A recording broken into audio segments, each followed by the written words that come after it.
მოგესალმებით. თქვენ უყურებთ გადაცემა არტემს. დღევანდელი გადაცემის სტუმარი არის მხატვარი ბატონი გოგი ლაზარაშვილი. მოგესალმებით ბატონო გოგი. დიდი მადლობა პირველ რიგში რომ დაგვითმეთ დრო. არაჩვეულებრივ გარემოში ვიმყოფებით თქვენ სამუშაო სივრცეში. ბატონო გოგი, თქვენ აი უამრავი გამოფენა გაქვთ მოწყობილი, თქვენი ნამუშევრები ინახება კერძო კოლექციებში, სხვადასხვა ქვეყნებში, როგორც ვიცი, ხატავთ ბავშვობიდან, გალერეებში ასევე, დიახ. მაგრამ რამდენადაც ვიცი, თავდაპირველად არ ჩავარეთ სამხატვრო აკადემიაში, რომ მოგვიყვეთ რატო და როდიდან დაიწყო ეს თქვენი შემოქმედებითი ცხოვრება. დიახ. ძალიან ბანალური ფრაზით დავიწყებ, რომ ბავშვობიდან ხატავდი, ჩემს შემთხვევაში მართლა ეგრეა. ხო და ჩემი თავი რაც მახსოვს სულ ხატავ, ესე იგი მუხლებზე ვიდექი, მაგიდაზე ვერ წვდებოდი, ხატავდი. მე სკოლაში ჩავაბარე რაღაც სამხატვრო წრე იყო, ესეთი პირველი ჩემი პედაგოგი იყო რუსულან ჯავრიშვილი, ესეთი ხატვარი, აი ქალბატონი მზადდებოდა და იქ რაღაცას ესე ჩემჭიას ვახარებდი, ასე ვთქვათ. ხო და მე რომ მოვიდა უკვე უმაღლესი სასწავლებელი და სერიოზულ ხატრობაზე საუბარი, რაღაც ეთქობა კომპლექსმა შემიშალა ხელი, თუ რთული იყო, თუ არ ვიცი რაღაც სიტუაცია, ჯარის საბჭოთა კავშირის ჯარის სიტუაცია, გპ-ში უმტკივნეულად ჩავაბარე ავტომატიკა და გამართული ტექნიკას. ხო ვისწავლე ასე ვთქვათ, რამდენი საჭირო იყო, ერთი წელი პარალელურად ვიყავი სპორტსმენი და ამან მიშველა, სპორტის ოსტატი ვარ. ერთ-ერთი პიონერი საიარქონო სპორტში, დავდიოდი საერთაშორისო რეგატებზე და მრავალ წელს საქართველოს ჩემპიონი და ასე შემდეგ. ხო და მაგრამ ერთი წელი რო იმუშავე ინჟინრად, საშინელი წელი იყო ეს. იმდენად ნოსტალგია მქონდა მხატვრობისადმი, იმდენად შურდა კეთილად რომ აკადემიის სტუდენტების მიმაჩნდა აკადემიის რაღაცა ხრამი, სადაც მხოლოდ გენიოსები სწავლობენ და ჩემი ადგილი იქ ნაკლებად შეიძლება იყოს, აი ეს კომპლექსი რატომაც მქონდა და მე მივხვდი რომ თურმე არც ესეა საქმე და ასე ვთქვათ, ჩავაბარე დავანებე თავი იქ ყველაფერს, ჩავაბარე თავიდან აკადემიაში, გარდა ტეხა იქ ჩემი ეს სვაჩერეს არც სეიოლი. ხო და ამიტომ ძალიან აეხლა ჩემს სტუდენტებს ძალიან ყურადღებით ვექცევი, ვისაც აი ამ დაგვარი ისტორია აქვს. ზოგი მოდის სხვადასხვა ფაკულტეტიდან და უნდა მხატვრობა, სათუთოდ უნდა მოექცვა, იმიტომ რომ მართლა მტკივნეული პროცესია და რთული და კომპლექსებთან არის დაკავშირებული. ხო და ნუ არ ბედნიერი, მე დავიწყე ასე შემდეგ მოსაყოლი ბევრია შეიძლება, მოკლედ ვთქვი, რომ წარმატებულად ვისწავლე, ჩემი დიპლომი საბჭოთა კავშირის მასშტაბით გამოფინეს როგორც აკადემიის საჩვენებელი დიპლომი. ეგრე მოხდა და მე ესე იგი დავდიოდი შემოქმედებით მივლინებებში, გამოფენები ევროპის მასშტაბით ძალიან ბევრი გამოფენა მაქვს. გერმანიაში ამერიკის დილერთან მქონდა ლოს-ანჯელესში ტრეტაკოვკაშია დაცული ჩემი ორი სურათი ნოტონ დოჯი ესეთი ნონკონფორმისტული კოლექცია მერილენდ შტატში ამერიკაში ორი სურათი იქ არის დაცილი მერსედეს დაილერ კრაისლერის მილიარდერ ფლობელს სამი სურათი აქვს ჩემი და ელჩი, ნუ მოკლედ ძალიან სერიოზულ ხალხთან აქ ბევრი სურათი გაკიდო. და ნამუშევრები გალერეებში რომლებიც არის, რომელი ნამუშევრები არის? რომელი ნამუშევრები კონკრეტულად ხო გითხარით, ესე იგი გერმანიაშია ესეთი ბოდოშმიცის გალერეა, აგრეთვე გერმანიაშია ეგრე ბარბარა ვარშოლეკის გალერეა, სადაც იფინებოდა ის პეტუიაშვილის პერსონალური ქონდა. თბილისში ვანდა გალერეასთან თანამშრომლობ, ნიკა მაჯავარიანთან თანამშრომლობ, აეროპორტში ქეთისთან საგამოფენო სივრცეში მარე რაღაცას მე დავშორდით და სხვადასხვა გალერეებთან მითანამშრომლია და რა ვიცი ჯოხტაბერიძეს აქვს შეძენილი ჩემი სურათები, მაგრამ არ გამოფინა რატომღაც. სხვა რა გითხრათ, დიახ. ბატონო, თქვენ მუშაობთ ფერწერაშიც და გრაფიკაშიც. ძირითადად ფერწერაში, თუმცა ვარ გრაფიკის კათედრის გამგე მოგეხსენებათ. რომელმაც მე გავამემთლიანი ორი კათედრა იყო, გამოკლენებით ფაკულტეტების ხატვის კათედრა და სახვითი კათედრის კათედრა, ჩემამდე იყო ძალიან სერიოზული ხალხი, ესე იგი სერგო კობულაძე, დუდა კაბაშვილაძე. მე ამიჩიეს მე და მე გავამთლიანე ეს კათედრები, ეხლა არის ერთი ხატვის კათედრა. ნუ მომიწია სამინისტროთან, შიდა რაღაც ამბები იყო და ეხლა მე ვთვლი რომ ძალიან წარმატებული კათედრაა, ასე თუ ჩემი მეთოდიკით, ჩემი ხედვით. იმ ხრივ და ეს მარტო ჩემი ესეთ სიტყვებს ვარ დაუჯეროთ კიდეც ბიენალებზე იმარჯვებენ ჩვენი სტუდენტები ფულადი პრემიებით და აქტუალება სიტყვებს საერთოდ ის მეთოდიკა და ის მიდგომა ხატვისადმი რაც ჩვენთან წლების მანძილზე ჩამოყალიბდა და მეც ასე ვთქვათ გავაგრძელე ეს გზა და რაღაც ჩამოვაყალიბე ეს რაღაც ისეთი მეთოდიკა რომელიც ნამდვილად წარმატებულია და ესე იგი ხატვარი ხატავს მარტო ხატვისთვის კი არა რომ გამოადგეს ფერწერაში, ქანდაკებაში, არქიტექტურაში სპეციფიკით გათვალისწინებით და ასე შემდეგ. ხო და პლუს გავხსენი მაგისტრატურა, იქაც მომიწია ბრძოლა და ასე ვთქვათ სამინისტროს დახმარება. ეხლა არსებობს ხატვის მაგისტრატურა, რომელიც აგრეთვე წარმატებულია, იმიტომ რომ ის გამოვიდა ესე ყველა მნიშვნელოვანი ახალგაზრდა მხატვრები არიან. პედაგოგიკასაც ვასწავლი და ფერწერასაც და ჩვენ კურსდამთავრებულები დღეს წარმატებული პედაგოგები არიან აკადემიაში. ნუ აი სულ წარმატებებზე ვლაპარაკობ, მაგრამ რა ვქნა მართლაც ეგრე. ხო. კარგია წარმატებების მოსმენა. ბატონ გოგი, თქვენ პირად შემოქმედებას შევეხები. აი ძალიან მოყვარს ეს შეკითხვა. რა არის თქვენი ინსპირაციის წყარო? ინსპირაციის წყარო, აი როგორ გითხრა, ჯერ ესეთი შინაგანი მოთხოვნილება დაუგებელი ხატვრობისადმი და აი სიხარული, რომელსაც მოაქვს პროცესი, ხატვრობის პროცესი, აი ამ ნამუშევრის შესრულების პერიოდში. თქვენ წარმოიდგინეთ, როდესაც რაღაც გამოდის და ნამდვილად რომ გამოდის და გამოდის ნიშნავს იმას, რომ ის ჰარმონია, რომელსაც ქმნი, ასე ვთქვათ, ამღერდება, ანუ რაღაც ვიბრაცია იქმნება ჩემს ავტორს და იმ ნაწარმოებს შორის, ვიწყებ სიმღერას. ან ლექსს, ან რაღაც, ან აყვირი ვარ, იმდენად ემოციურად რაღაც დადებით და სხვა შორის იძახიან თუ, მაგრამ ხატრობა ისეთი დარგია, სადაც ხატრები თუ რა თქმა უნდა რაღაც მანქანა არ გაიტანა, დიდხანს ცოცხლობენ, იმიტომ რომ თვით შემოქმედებითი პროცესი არის ძალიან დადებითი და სასარგებლო ორგანიზმისთვის. ხო და ეს მახარებს და მახარებს რა ფერი, ძირითადი აქცენტი მაქვს ჩემი, ესე იგი ფერზე მაქვს განსაკუთრებული აქტიურ ფერზე, ასე ვთქვათ, რეაქცია და ფერიც ესე იგი სოციალიზ წარმოიდგინეთ ქართულ სიტყვაში გენეტიკურად ფერი რა მნიშვნელოვანი ყოფილა, რომ ეს ჩემი დაკვირვებით არის, სხვა შორის მარაცხვებსაც უთქვია და გაუმეორებია შეიძლება, რომ აი სიტყვა არაფერი, ყველაფერი, რაფერი ხარ, ეს ფერთან არის კავშირი. თუ ფერია, ესე იგი არის ყველაფერი, თუ არაფერი, ესე იგი არაფერი არ არის ფერის გარეშე. ანუ ფერი ძალიან მნიშვნელოვანი ყოფილა ქართულ გენეტიკაში. ხო და ნუ ჩემთვისაც ბუნებრივია. აი ეს ფერი, ხაზი, რითმი, ნახატი, კი ბატონო, ხო და აი თქვენ ნამუშევრები ძირითადად ცდილობთ რამის თქმას, თუ აი წინასწარი იცით რა უნდა დახატოთ, თუ ეს უშუალოდ მუშაობის პროცესში მიდის? იცით, სხვადასხვანაირად არის, ზოგჯერ წინასწარი რაღაც კონცეპტუალური მიდგომა გინდა რა გააკეთო, გინდა და იცი და რაღაც ეს უფრო შეიძლება მოკლე გზა იყოს, თუმცა შეიძლება არ გამოვიდეს და გაგზელდეს და გაწვალოს.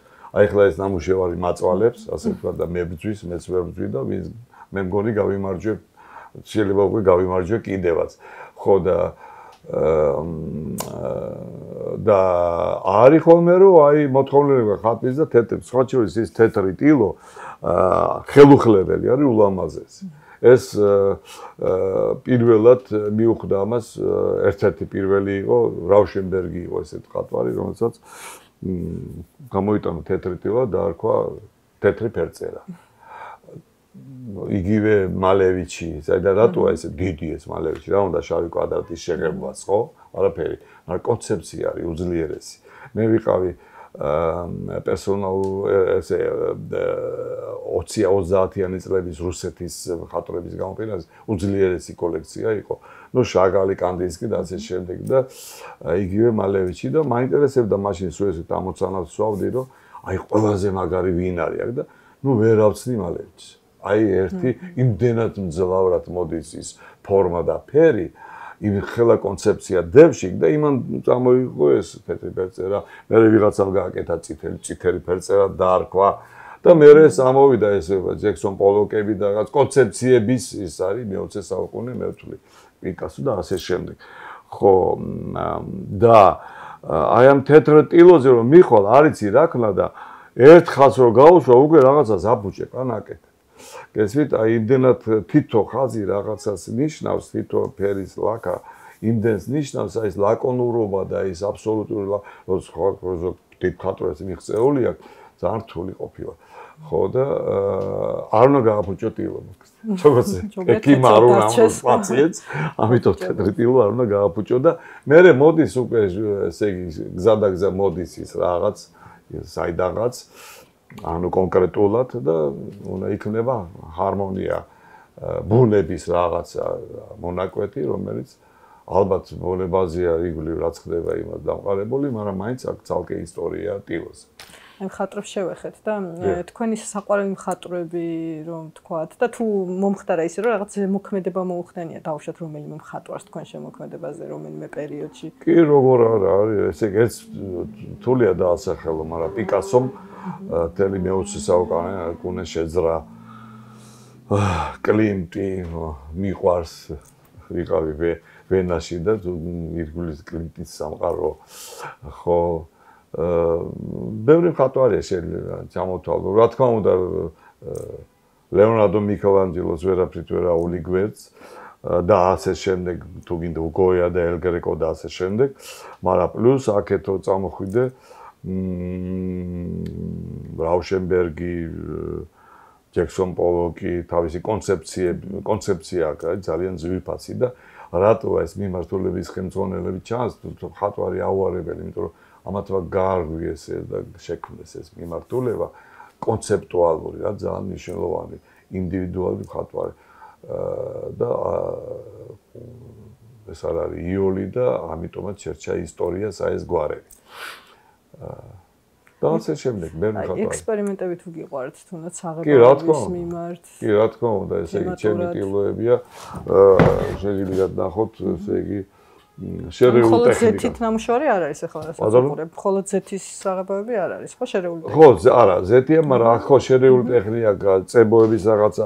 აი ძალიან თქვა ამ ბოლო დროს და უფრო მომეწონა ეს ფაქტურების თამაში. პლუს ფერი რა თქმა უნდა, მაგრამ აი ამ ფაქტურების რაღაცა ვიბრაცია, რაღაც ეს სიამოვნებას მანიჭებს.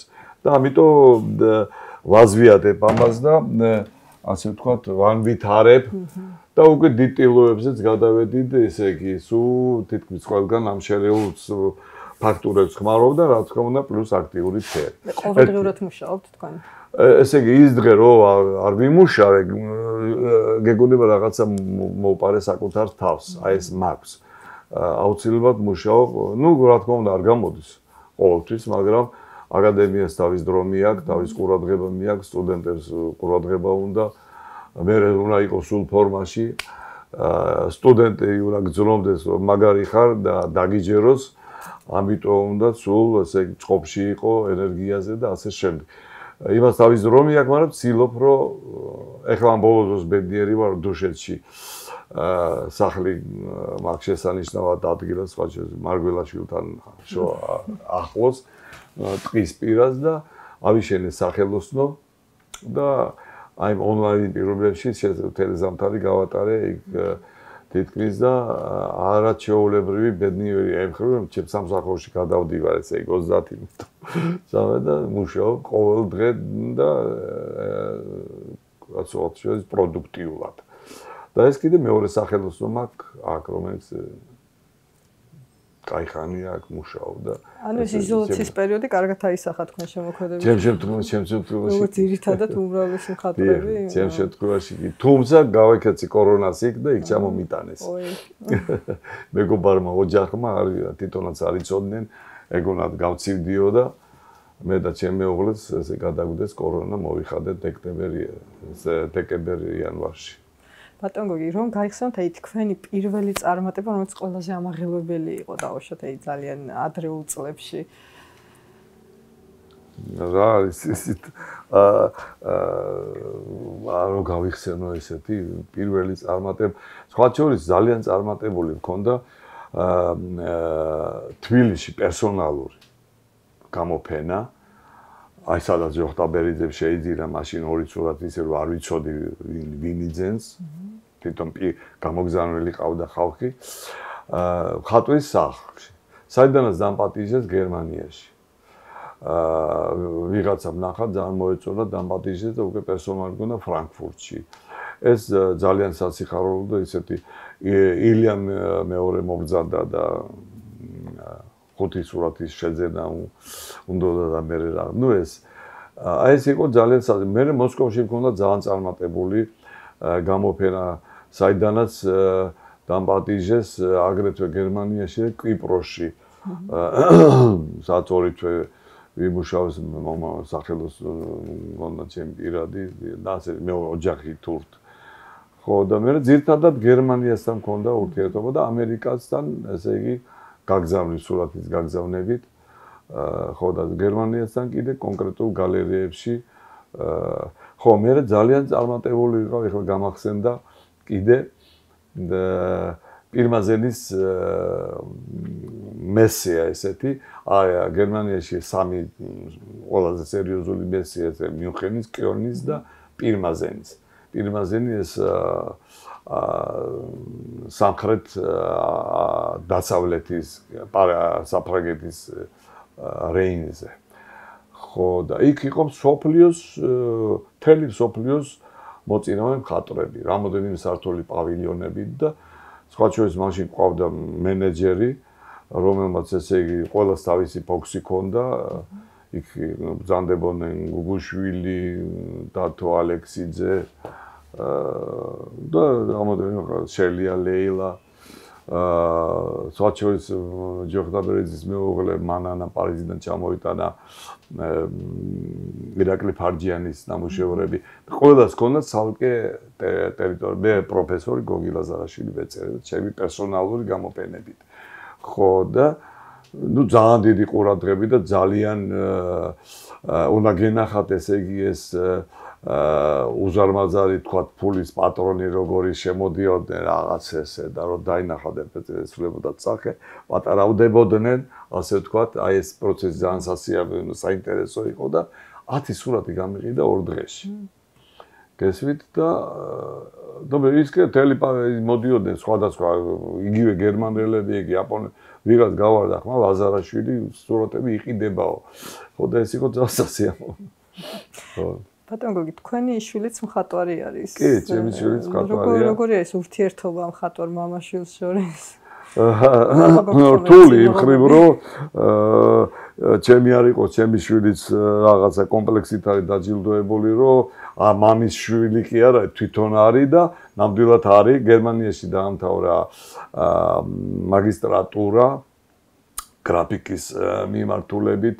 მე სხვათა შორის ძალიან წარმატებული იყო ჩემი შვილი პლაკატის მსოფლიო გამოფენა იყო.